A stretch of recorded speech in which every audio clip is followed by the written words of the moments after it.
for us running a little bit late. Had a few technical difficulties that we needed to kind of take care of, but I'm excited about the program bringing forward to you tonight. This has been an amazing journey that I've been on since I decided to start to do this podcast. I am just amazed it's been 20 episodes. When I first started it, I wasn't sure how far I would get, if I'd get anybody to be able to talk to me. I've had some really amazing guides. We've had some marathoners, some triathletes, senior game participants, pickleball players, rugby players, climbers, ultra athletes, both in running and cycling. We've had coaches. I've had physical therapists, screenwriters, publishers, and authors. So amazing. So one of the things as we kind of move forward tonight, there's ways you can get involved. First of all, hopefully subscribe to the podcast. That way you can hear what all these amazing things that these people are doing out there. Give me a rating on iTunes and leave me a comment. That always helps us to get found. Share with your friends. Be a guide. I am looking for more people. Like I said, we've gone 20 episodes so far. I am taking this 1 week at a time. We'll see where it goes. I don't know, but I'm hoping we're going to go for a long, long time. Join our patron program. Patron program is something that you, through Podbean, who is my host, starts as low as $1 a month. We have different levels. Just helps me to kind of defray some of my costs. I'm going to do this no matter what. I've enjoyed every minute of it, and I've learned so much from all these people. So I'm going to continue to do it as long as they're willing to talk to me. But anything does help. And then also support those in our affiliate program. I've started to have some affiliates come in. Hopefully we'll do some more of that. So please support them as well. So as I was getting ready to kind of talk about goal setting and performance in life and athletics, I was trying to figure out how can I start this off. And my wife actually gave me the best analogy at all. This painting I have hanging behind me, which is with the epoxy, you can't really see it real well. So this is what it looks like. She did this yesterday. So provided a great analogy for me as far as kind of setting goals. And I know there's some of you out there saying, I'm never going to be a painter. I'm not an artist. I'm not creative. To be honest, my wife doesn't feel she is as well. I beg to differ, but I can promise you that none of the canvases that she starts with are like this. She basically repurposes everything, and kind of like with the Weathered Athlete podcast, you know, we all are weathering one day at a time, but it's that weathering that kind of gives us that character. So she is great at finding old pieces, taking canvases that have been used before, that maybe aren't so perfect, and then turning them into this masterpiece.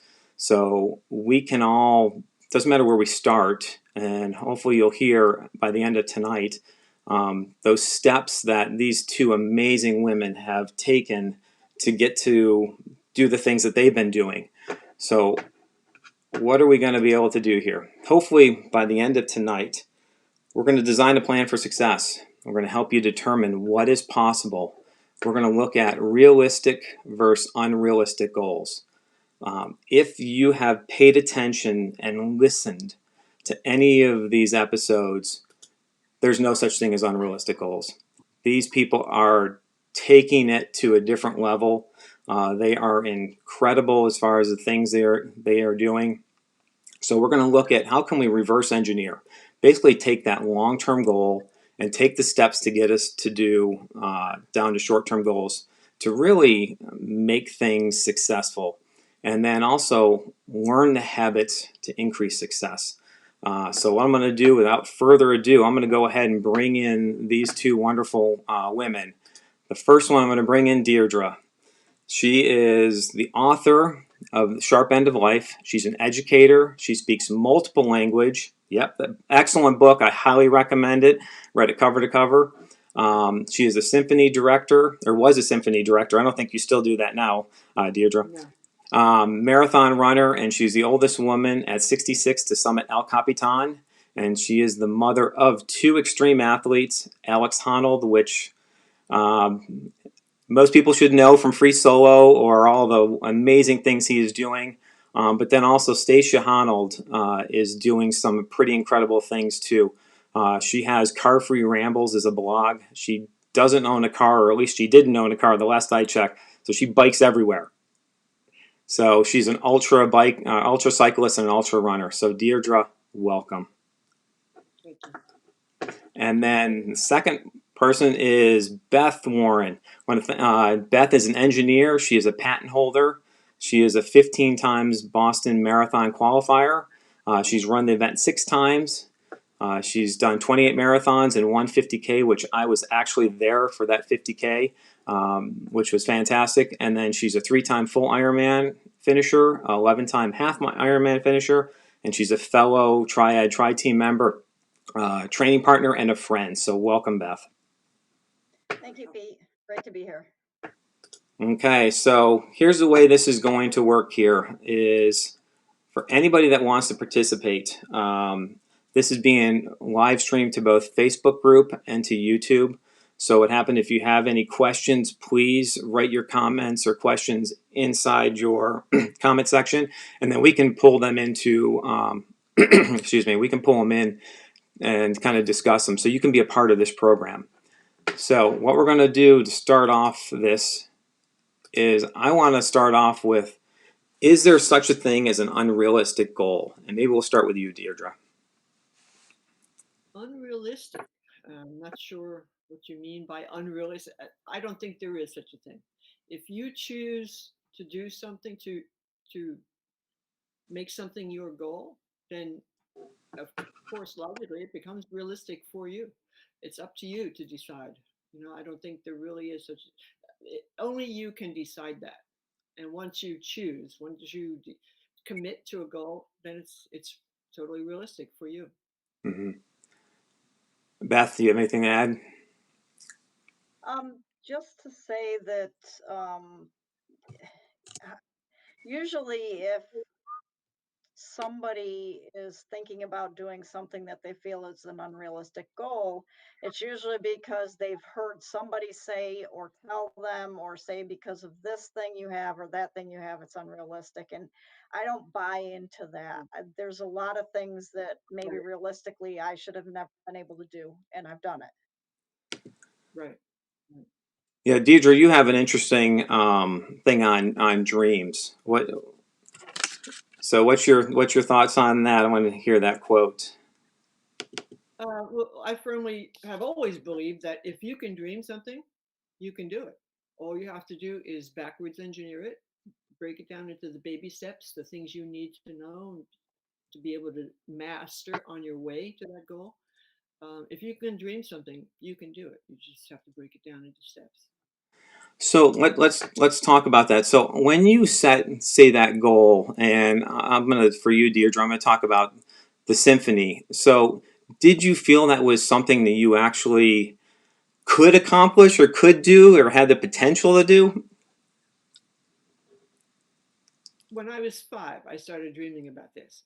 All my life, I wanted to be able to conduct, okay? Because I've been a performing musician all my life, but conducting is a different animal altogether. And I am in no way trained to do that. I have nothing on paper that says I can do that. But I watched the musicians all my life. I watched the conductors. I grew up in New York City. Would go to Central Park and I'd watch, Bernstein and all the biggies conduct. I studied it. I didn't study it in school, but I sure did study it in life. Yeah. And I knew that I could do it. Like you were saying, Beth, if you think you can do it, don't listen to all the naysayers. There were plenty of naysayers. I'm not qualified to do that. But I moved to a place where it was possible. They had nothing. We moved to West Sacramento after we lived in Japan. And West Sacramento back then, that's 35 years ago, they had no culture, nothing, one store, and that's all they had. So that was my opportunity. I had the opportunity, I had the interest, I had all the study I had done all my life. So yeah, it was a crazy idea. I shouldn't have been able to do that, and yet, if all the things line up, there you go. Yeah. Commit to your goal. How about you, Beth? As far I as like, is Kona a goal of yours? Yeah, I'd say that's one of those like 10 years down the road kind of goal. And sometimes I think that a lot of the fun of it is the total journey and how long, and even thinking about the fact that I mean, yes, if I qualified for Kona this year when I did Arizona, I'm going to go, but I'm not really expecting that to happen for a while because I think, 3 Ironmans is just enough for you to know what you're doing, what to expect. But I became a much better marathon runner. I'm sure you could, verify that the more marathons you run, the better you get at them. My Yeah. best marathon was, well, my second best anyways, was when I was 50, and it was about my 20th or 21st marathon, maybe even more than that. So it takes a while to get there, and you just, if you have the patience, and just keep trying, you will get better and better, and the age doesn't matter as much. Right. Age does not matter. And like anything in life, the more you do it, the better you're going to get, you know? Yeah, I definitely want to get into those habits, because I think that's the other thing is I think one, people are afraid, we're afraid of failure, and then we're afraid of other people's opinions. That's the second thing is that, well, who do they think I am to go ahead and do something like this? Here I am, have a podcast. I'm sure there are people saying, what is wrong with Pete? I think he's lost his mind that he's trying to take on this task. And maybe I am, but something, at least I can say at the end of the day that I made the attempt. I tried it. That's the Right. biggest thing of Exactly. all. So hopefully that's the advice we can give people is stick that outrageous goal out there. And then again, we may not do it in a week, but put it out there and then again, develop those habits. And at least if you don't accomplish that, we've accomplished so much more in the process. It's incredible what you can accomplish. Um, so, how does any current or future health concerns influence your day to day or long term goals? Deirdre? Health concerns. Well, I was about to say not at all, but I've always enjoyed pretty good health. Yeah. And however, 2 years ago, I had massive surgery on my foot. It was basically taken apart and put back together with metal and stuff, and so that has taken a toll on what I can do, but that's highly unusual. That's not exactly a health concern. It was an event, and Yeah. it's finally winding down now. So I'm getting back to, and of course there's a pandemic, so I can't go out to the crag with my friends, and so everything's sort of ground to a halt for now. But that's not really a health concern. I would have to go back to my original assessment and say probably not at all. If you're lucky enough to enjoy good health, of course, Yeah. that's all things being equal, not at all. Okay. How about you, Beth? I think the way I look at it is, first of all, I'm not going to worry, because there's so many things you can worry about when you're Correct. in sports and athletics. So I'm not going to Right. worry about what happens in my health 10 years down the road because nobody's Right. going to know. And how can, and you can't let that, because you can let that affect you negatively. So I Right. don't even think about it. And the way I look at it is that if I end up with something that affects me in a certain way, and I don't know what that's going to be, but I can't reach the goal I have, I'm going to find a different goal, or what happens Right. to me is probably going to lead me to something else. And that something else Right. might even be far better than anything I could have imagined doing. Yeah, that's cool. As far as then, so we have this long term goal out there. How are you reverse engineering? How do you get back to, let's say, you have a goal in a year? How are you working your way backwards? Do you want me to answer Yeah, why first? don't you go first, Beth? Yeah, All Okay. right. Well, what I do is I usually kind of, if you do the same thing day after day and year after year, and say I just, I was just a runner for a long time, and I did different things in running and different distances and concentrated on different things, but eventually you get to a point where it's like you're looking for something else. So something totally outrageous in your mind comes along, something that scares you, something that you're not even sure you can do, but you're kind of excited, kind of scared.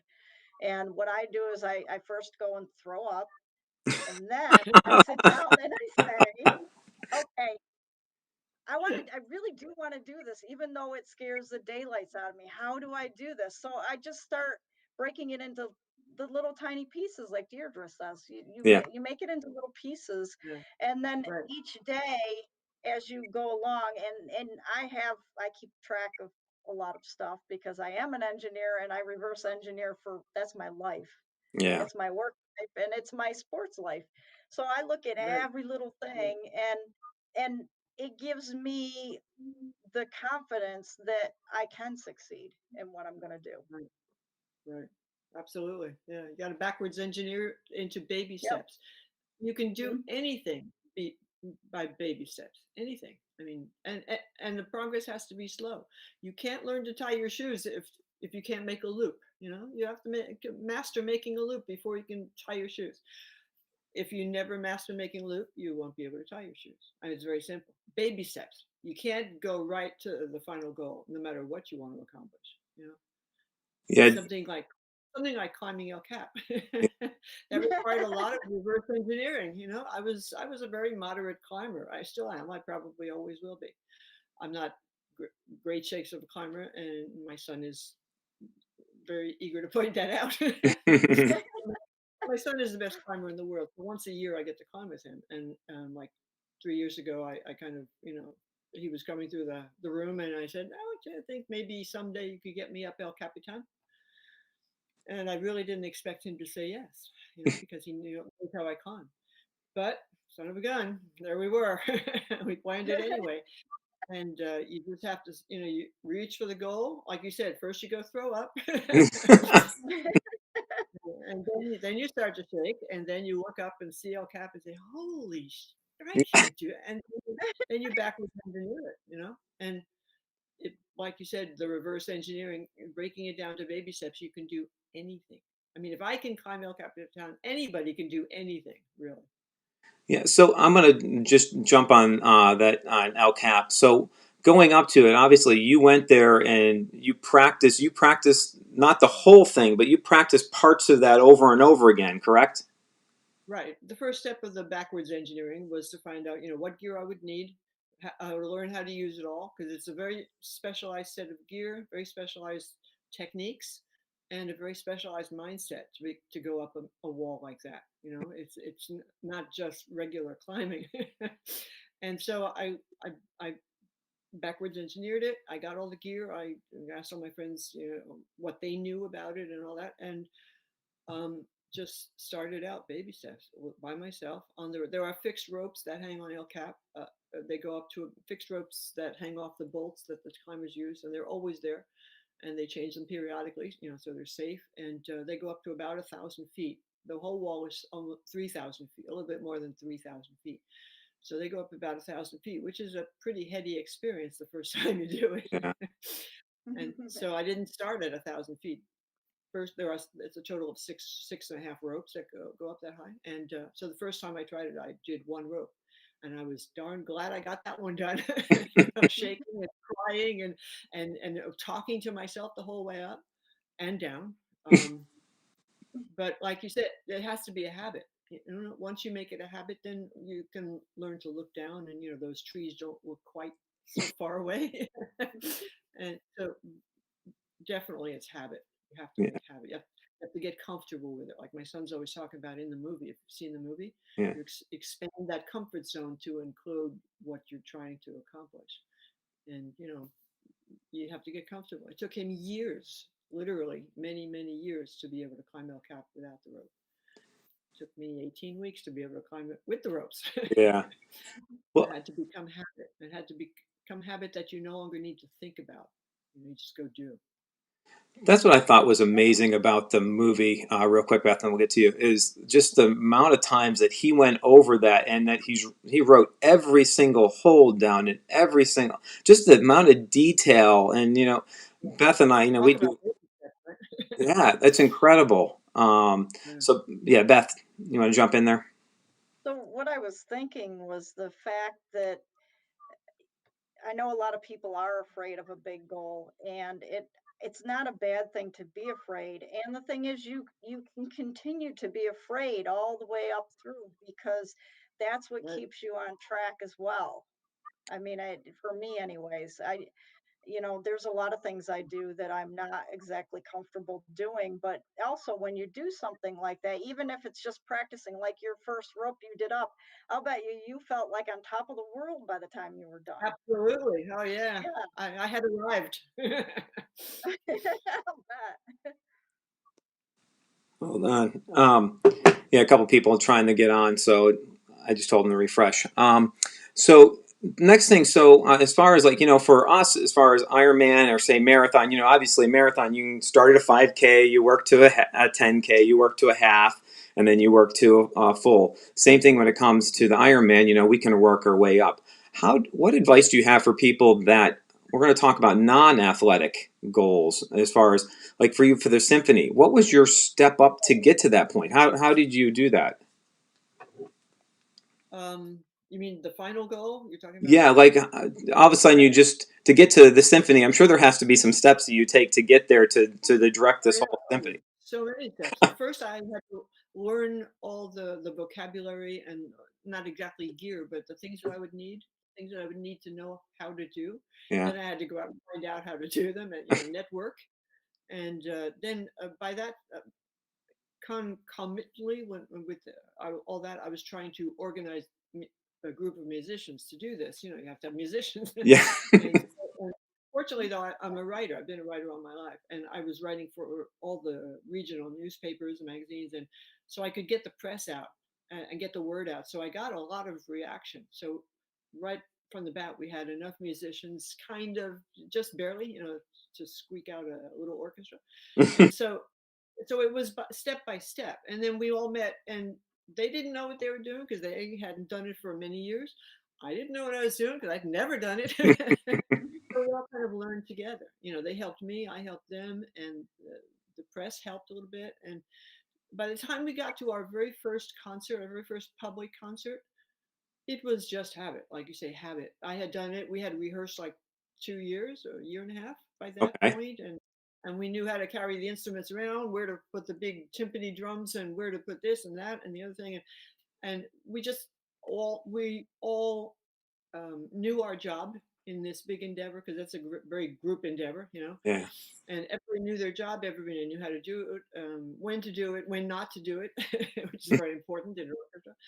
And so by the time you got to like the final goal, it was so, like I said before, or you expand your comfort zone, and it was so comfortable for us by that first concert that it was no big deal.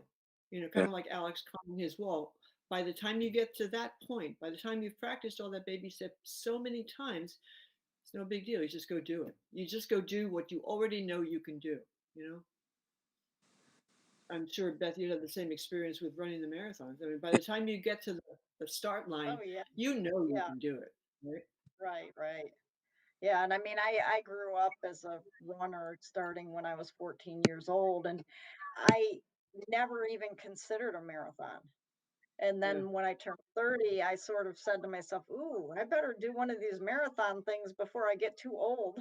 Which is really amusing now that I think about it because I'm like, "Oh my gosh, I didn't even really know what I was doing my first marathon." And I ended up in a marathon in Kansas City, Missouri because my brother lived there and I was 30 and he was living there, and we had, well, let's see.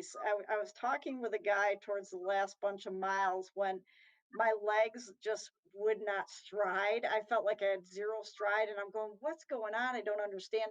We had rain, and it turned to snow in the middle of the marathon. And this guy, he's like, he kept calling me Miss New York because I lived in New York at the time, and we had talked a little bit. And I said to him, I said, "Is this like normal the way I feel?" He goes, "Yeah, just take shorter steps. It'll be okay." All right. So some of the thing too is when you get into these things, you can actually get help from other people Right. even during an event like that. I Right. mean, this guy was so helpful to me. He ran with me for a while. And then I kind of felt bad because I saw the finish line about half a mile ahead and I left him in the dust. I just You wanted to do be, what you have to do. I was hypothermic. I really was. I mean, I was running along in that marathon right before I started talking to this guy, but right before I did, I was about 22 miles in and I'm running and my eyes closed and I wanted to go to sleep. And and I realized that okay, I started repeating my name and I'm trying to do all these mind things because I'm going, I'm in some trouble here. So then I started Yeah. talking to this guy and he stayed with me and helped me out. And it just, you know, you're never alone really. I mean, even in your climb, I'm sure you're really not alone because you've got other people with you and they'll help you and give you guidance if you need it. Yeah, it's a little bit different with climbing because you're not really with them. One's Right, 200 feet up, and right. so it's Okay. a little bit. But I know what you mean. I did my first marathon when I was 56, and Okay. I didn't really have anybody to train with. I trained by myself at night, and but same thing happened. I talked with people, as we jogged along there. I was Mhm. in the back with the grandmas, but and I did finish. I finished despite myself, and like you said, talking to yourself when you get to Sacramento, you go through 5 cities on the, Mhm. it's the California International. You go through 5 cities from Folsom Okay. down to the capital in Sacramento. So you fly through, Folsom, you fly through Orangeville, you go through 5 cities, small, little cities, and then you get Okay. to Sacramento, and then it becomes impossible because then Yeah. you're going street by street.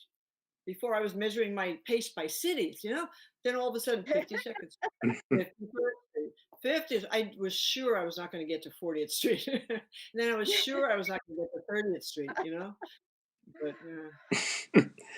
Well, the way I look at it, Deidre, I think about it. You climbing El Cap.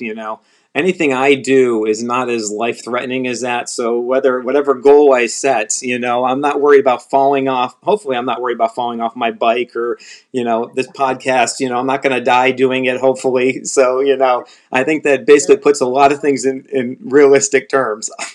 yeah, yeah, that's the one big climbing is different from every other endeavor, 'cause, like if you don't finish your marathon, well, you'll go home disappointed. Your legs might be sore, but you're not going to Right. die, Yeah. or take anybody else with you. It's a different mindset. So we've talked about kind of that reverse engineering. Do either of you set day-to-day goals? Oh yeah. Oh, Yeah. absolutely. Yeah. I think you have to, don't you, Beth? Yeah. You have Absolutely. to. Yeah.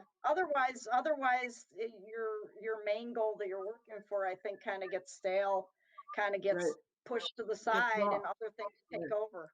Yeah. Right. It And gets not only lost do in you the have, distance. If you don't keep it yeah, close to you, like every day or every other day, it gets lost in the distance. And one day you wake up and say, "Oh, wasn't I going to, fill in the blank?"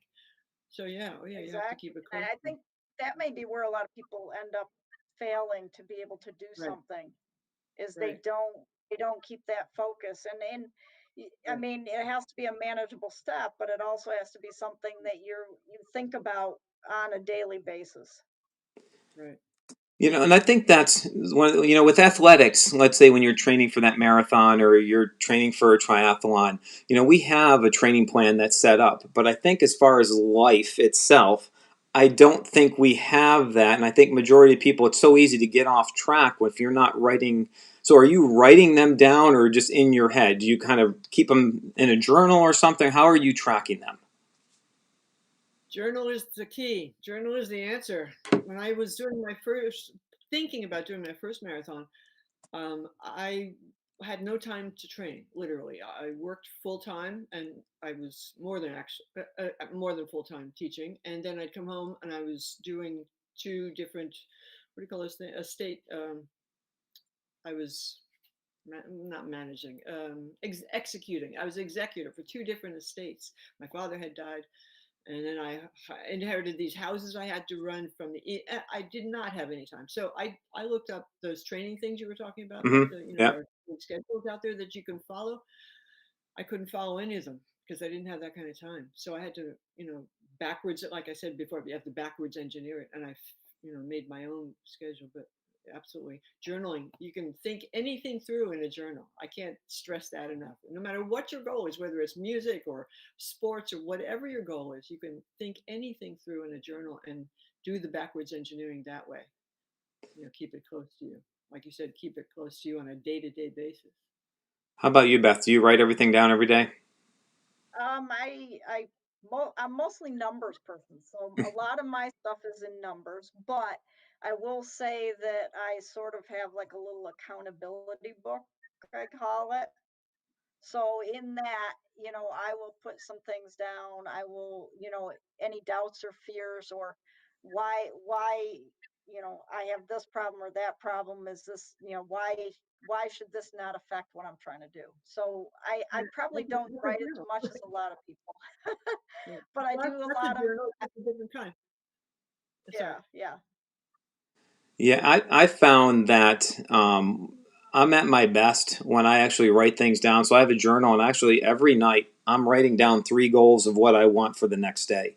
And it doesn't have to be necessarily with athletics. It could be podcast related, it could be family related, could be work related. But I'm putting down 3 goals, and then really the next night I go back and look at it, and then I say, "Oop, I didn't do that." And maybe I push it forward to the next day, or have a little conversation with myself and saying, "Well, why didn't?" It's now been a week that I had that goal in there. Maybe I need to do something to hit that. But I think, as you said in the past, I know when we talked, Deirdre, that journal, it's the best drink. You're right. Putting everything down there is incredible, and it basically keeps you on task. Right. Right. Right. Exactly. Even if you do it by the numbers, like Beth said, you're a numbers Mhm. person. That's a journal too. It's just a Yeah, different kind. Uh, there are as many different kinds of journals as there are different kinds of people. yeah. So it works. It really works. Yeah, I like. I don't know if either of you heard Andy Layton. I interviewed him, and he basically had Parkinson's, and he basically plays pickleball. So that's his way. So he has a whole group behind him, pickleball over Parkinson's. And every email I got from Andy was Andy 1, Parkinson 0. So every day, that's how he evaluated that today was a good day, and he's like, I'm going to beat this thing. So he went and every day was just a 1 and 0. That was basically it, and I love that aspect as far as really every day we can evaluate, did we accomplish what we needed to that day, and whatever it is, mind, body, spirit, family, whatever, work. I think there's definitely something that forces you to take that next step to say, I don't want to put a 0 down. Right. Right. Mhm. So question is day-to-day feeling of accomplishment. So like your short-term successes, is it, I know you're both intrinsically motivated, I can see that. So how important is it to be able to check those boxes as far as, say, meeting a short-term goal or doing something? You're going to do it anyways, correct? Yes, I am. Probably. I mean, it's so important for me. You don't know. I mean, I don't know if I could go to sleep if I didn't check off my goals for the day, you know? Well, I'm not quite that religious about it. Yeah. Once in a while, I I am. miss them, but of course, I'm not. I'm I'm not not, an athlete like you. I have well, I have different little boxes to check, but I'm a little more lenient with myself, but I don't have such stringent goals as you do. Okay. I guess that's true. But I also, at the beginning of the day, if I know something isn't going to happen, that's when it comes off the list so that I don't Well, yeah. have to have that stress all day long because I will stress about it. That's just my personality. So, Uh, mhm. Okay. Yeah. So how does the thought of failure weigh in there? Are you concerned about failure? Failure. Nope, not at all. Okay. Really, I'm not I sure mean, what that word means, and I don't really, is it in the dictionary? yeah, Maybe I'll look it up. exactly. Exactly. You only fail if you stop trying. Yeah. Correct. That's the only way to Absolutely. fail at something is to stop trying. Once you commit to a goal, no matter what the goal is, no matter how outrageous that goal is, like climbing El Cap. Geez, for somebody sedentary most of the year, I was a teacher and a writer. That's absolutely impossible, right? Of course. Nonetheless, once you once you commit to a goal, you commit to taking those little baby steps, and you commit to finding the time, and you commit to all that stuff. Failure just fades away into the woodwork. There's no such thing once you commit, because you only fail if you stop trying. Mhm. And the other thing is you don't think about failure either. I mean, you keep that Right. right out of it's never comes into play in the whole thing. The whole thing is going through what you need to do to get to that goal. Right. Right. Yeah, There but are goals. There are other goals, but I wouldn't call changing a goal failure. If you change from one to the No, other, right. fine. Yeah. I think Sometimes it's getting smart. yeah, and as a devil's advocate, I think there's so many people that are afraid of failure and they're Right. not doing it. So And I they know, learn that in school, and that's so sad. yeah. Really. Oh, it breaks my heart. I know. Yeah, and Yeah. I think people are. If there's anybody listening, and the people are listening, but they can't comment for whatever the comments aren't working right now. I'm not sure why, but so I'm trying. Well, I'm trying to monitor Facebook and everything and pull things in manually. But anyways, I think that one of the problems is that people are afraid of failure, and they'll look at the three of us and say, "You guys aren't afraid of anything." What advice? Oh, that's so not true. Uh, Good. Glad to hear that. that's not true at all. People say that all the time about my son. Yeah. Like he's a freak, and he's a what's the word, a daredevil, and all that. That's so not true. Yeah. But it's a question of committing to something and then striving for towards it. And Right. Right. and once you Exactly. commit, there's no such thing as failure. Like you say, it doesn't enter into the picture. That's right. Just don't even think about it. Yeah, but I'm gonna feel bad. I'm gonna feel bad if I don't hit that goal. What Well, is? You're gonna try it yeah, again. That's all. I don't understand that. Yeah. Well, I agree with you, but I think it's frustrating sometimes. I think that no matter what that is in life, I think people are they always say what the hardest step is the first step. First step. So whether it is to get out the morning, laying the shoes out by the door, they say whatever you can do, putting your clothes next to the bed so the second you get up you put them on, or even sleeping in them if you have to, just to find the way to get out the door. That first step, and I think that hopefully the three of us prove that if you take that first step, you don't know what it's going to bring us, but I think it's definitely something we all need to do, and just keep going, one foot in front of the other. I think a lot of that fear of failure comes, it's not a fear of failure, it's a fear of committing. Yeah. Because once you commit, that failure is non-existent. It's what's the word I'm looking for? It's there's no such thing. Once you commit, it's the fear of commitment that we're talking about here. Yeah. Failure is not an issue. It's the committing that's the issue. And a lot of people are afraid to commit to a goal because I'm not going to have time. Oh, it's not going to feel good. Oh, my husband this, my wife that. But once you commit to it, once you ignore all those other naysayers and commit to it, then the failure goes away, and it's not an issue. Okay. Anything to add, Beth? No. No, that pretty much covers Okay. what the way I would look at it myself. That's great. Okay, so my question now, again, since we're talking about those naysayers, how much do they influence your achievement of a goal? Do you even consider them? Does it matter? Like someone say, oh, Deirdre, you're crazy. You just can't go climb El Capitan. Or Beth, why are you going up to run a 50K? Or why? Does it matter?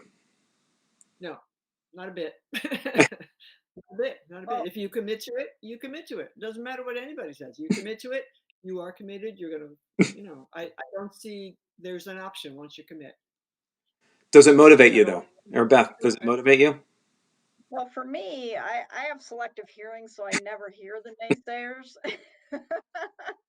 And, you know, yeah, exactly.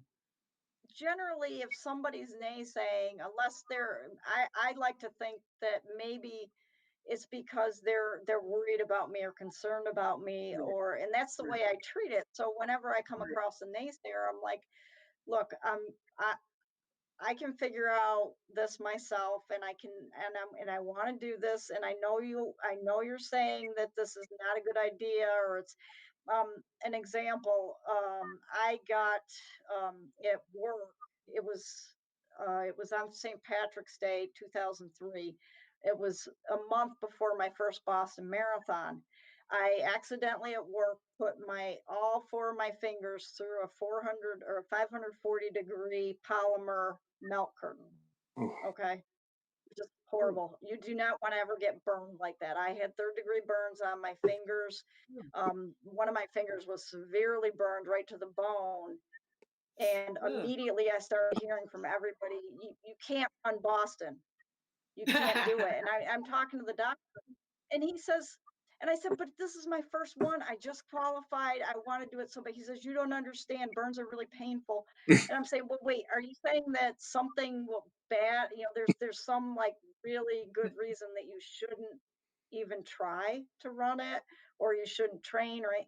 He goes, well, no. He goes, Right, it's just gonna hurt. And I said, well, it hurts now anyways. right, So and he said, but when you're running, the blood going through your burn is going to make your hand throb. He was right. He's absolutely right about it. But I was right, determined, and I said, thank you for your concern. I'm going to right, try. And I did run right. that Boston, and I did requalify. So, it's Good for sometimes it's you. just a minor matter. Yeah, it was, yeah, of all the things that Yeah, happened right yeah. before that. People do. Anyways, Yeah, I was people will people, they mean it in the best way most of the time, exactly, and exactly. Yeah, I I got a lot think of if you can, naysayers in mine too. yeah, Yeah, yeah, Yeah, I don't know about you. For me, again, I try to ignore most of it, but honestly, some of it fuels me. Because again, if they're going to tell me, or if I hear that they don't think I'm going to be able to do something, I'm going to prove them yeah, wrong at all costs. And I guess I'm stubborn in that regard. That's ask my mother. I'm probably stubborn, but I'm going to do it, and I'm going to prove that really I can do it. And who are they to tell me again? It's my life. It's your life. We all have to make decisions. And just exactly. because if they're not willing to make that decision or put themselves out there, maybe that again will say, well, if Pete can do it, maybe I can do it too. So I'm hoping that to kind of motivate people that way as well. yeah, correct. I think Absolutely. sometimes people are naysaying to you because I can think of a person in my past that was naysaying about my full Ironman because I wasn't a swimmer and I had just learned and I hadn't been doing triathlon long, and it was all naysay. And I kind of realized it was because this person was afraid, would have loved to do that goal, but was too afraid to do it themselves. Right, right, So right. once I realized that, I was just like, okay, I can deal with this. It's not, I don't feel like I need to just prove anything, but I'm just going to go do my own thing. And I feel bad for the person that they can't, you know, try to do that themselves. But I mean, I can only Yeah, encourage so much. So yeah. Yeah, it's hard. So any other? So we talked about journaling. We talked about kind of doing your day-to-day goals. Anything else that you think are kind of those secrets to success to other than attitude? I mean, you both have again, you're intrinsically motivated, but anything else that you do to kind of help that may help other people? Um, I think, well, the journaling, I'd like to re-stress the journaling. I mean, that can really, really be a factor in approaching your goal and figuring out your goal. And figuring out whether you really want to accomplish a particular goal. Sometimes we choose things and then we change our minds. That's fine too. That's not failure. That's just a change. So yeah, journaling is a real key to the first step in this process, which is the commitment. you know it's you keep saying that we're intrinsically motivated. Well, yeah, we're motivated to commit to things, for Beth and I. That's And that's the biggest step. That's the biggest step. And after you make that step, the commitment, then there's no such thing as failure or discouragement, and all that stuff fades away. And the journal can really help with that, I believe. Okay. How about peers? How about people around you? How big of a factor is that in your success as well? I'll start with you, Beth. Yeah. Other side. Yeah. See that? That's the best team in the world. Yeah.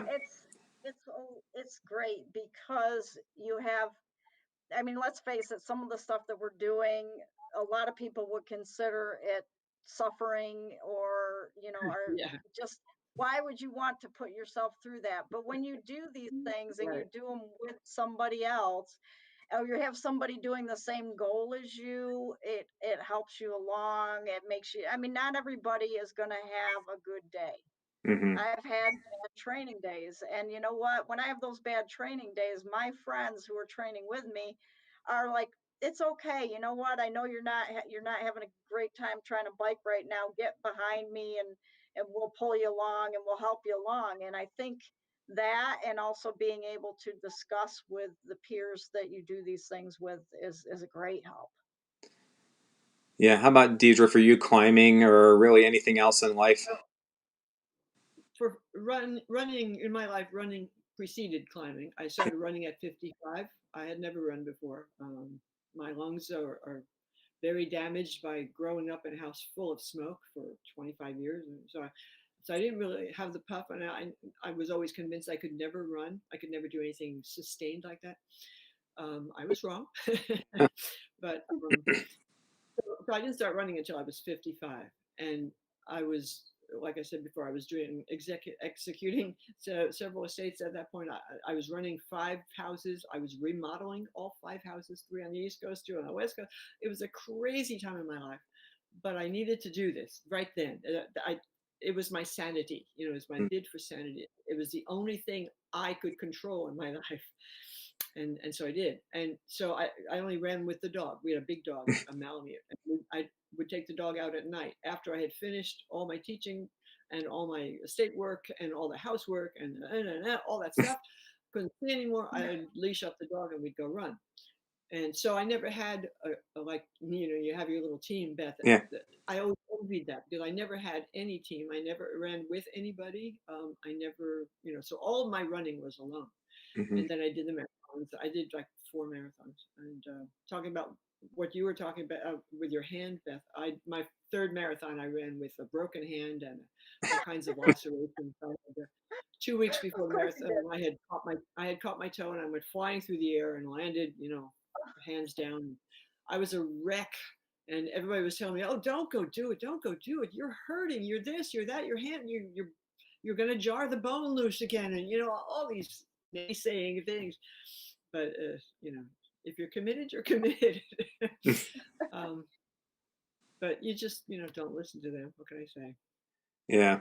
Well, I think I that. always said, if my hand's hurting while running that marathon, then the rest of me, I won't feel the pain as much. So maybe Exactly. Exactly. When I came running in on that third marathon, I came running in. I had my hand up in the air because I had a cast on my arm and on my forearm, and it gets sodden with sweat as you run, and it got heavier and heavier, so it was pulling down my shoulder. So I put my arm up in the air so it wouldn't pull me on my shoulder and throw me out of kilter. And so I ran in that way, and all the things that had lacerated started bleeding again because of all the fabric rubbing for 26 miles. oh my And so when I gosh. came here, I was a bleeding mess. I think they thought I had fallen, and I was bleeding from that, but I Oh wasn't. yeah. Yeah. Funny. And it was a policewoman's marathon, so it was officers all over the place. They all came running up, said, "Are you all right? Are you all right?" But but like you said, you just block it out and you just go for the goal. But I always envied those runners who would talk about their team and going Yeah. out running on Saturday mornings. I could never do that. But I did have to have not a team exactly, but a pair to go climbing. You have 2 people on a rope, or 3, or a group. So I did get a little experience of that. But I Yeah. always envy people like you, Beth. Yeah, having a team basically, especially if you have minded goals, and like we're for us, if we're doing the same event, it's so easy to have someone else kind of pull you through on those bad days because we all have those days where we're just don't feel it, don't want to do it. But then, they always say the best training partner is the one that sets something up and you don't want to disappoint them, that you need to be there. Like there's many Saturday rides that we do that are like, I don't know if I really want to go. But then I'm like, I didn't see many other people go. And it's just going to be Beth and her husband, Alan. I'm like, they'll still do it anyways, but I need to go. And then you go and you feel so much better for doing it. And plus, I think I don't know about you, I miss the group activities. Like I'm sure for climbing, the same thing. I miss being with everybody. That's part of that social aspect. The goal is secondary. It's the being together. It'll happen because we have everybody together, and we feed off each other. I miss that. I can't wait for that day to return. Yeah, Yeah, me I too. know, I do For the too. fun, yeah. Yeah. So unfortunately, the comments aren't coming through. So we're going to do is I have a few more questions now. This is going to be available after for anybody to view, and I'll show you how we can kind of share that. But any other comments or questions or thoughts or advice for people about taking that first step? Don't Oh, listen to anybody. Yeah. Don't listen to anybody. If you want to do something, just go do it. If it's not feasible, you won't be able to do it. You'll have to change your goal. But don't let don't let other people make up your mind, and especially don't let the media make up your mind. I mean, we are so trained from practically from birth. We are so trained to check in with the media. What's good for me? What should I be doing? What's trending? mhm, What's this? Oh, that's just so wrong for goal setting. Hmm. If you let TV and all the commercials and the media tell you what you should be doing or what drugs you should be taking, I was astounded at the number of drug commercials on cable TV because I don't have cable TV. I never have, and I went to somebody's friend and I went to a friend's house and they had it on and every commercial was for drugs, one drug or another for some disease or another, and holy cow, I couldn't believe that's allowed, that's permitted. But if you listen to the media and they'll tell you what to wear and what you should want to do and what you should want to eat, and if you buy into that, you will not accomplish your goals because they're not going to be your goals. Yeah. That's really cool. How about you, Beth? I would say a couple things is, especially if you're just starting out, you do find a group that you can interact with. And in that group, don't be afraid to ask questions because the group is going to be more than willing to help. They've all been there. They've all been that new person and they know how scary that is, and they're more than willing to help you. And then the Yeah. other couple things are you want to focus on, your little tiny victories that you get each day. Mm. Maybe you ran a quarter mile farther than you've ever run in your life. And but you're Yeah. training for a marathon, so you think, okay, well, I just ran 11 miles and the most I'd ever done was Right. 10. Well, that's a victory. I mean, don't Right. think Go of home and that. celebrate. Yeah, I was gonna Yeah. say, don't think of that as, oh, geez, I still got to do another 15 after that or something. I mean, think of it as a victory and it's a small step on the way. And then the Right. last thing that I think sometimes people get hung up on is they start to compare themselves with other people. Right. And So you true. really can't do that. You need to be, this is for you. This is your goal. This is all yours and you own it, but don't let the fact that X person is this much better or that much better or Right. anything like that, because it should be you and yourself and not so much what everybody else has got going on because everybody's got different goals. Amen to that. Every body is different. Every mind is different. Yeah. Oh, Right, so right. true. So true. Yeah. Well, finally got a comment to come through, and Beth, you'll appreciate this one. It says, Uh-oh. love the closed captioning." That's from your husband, Alan.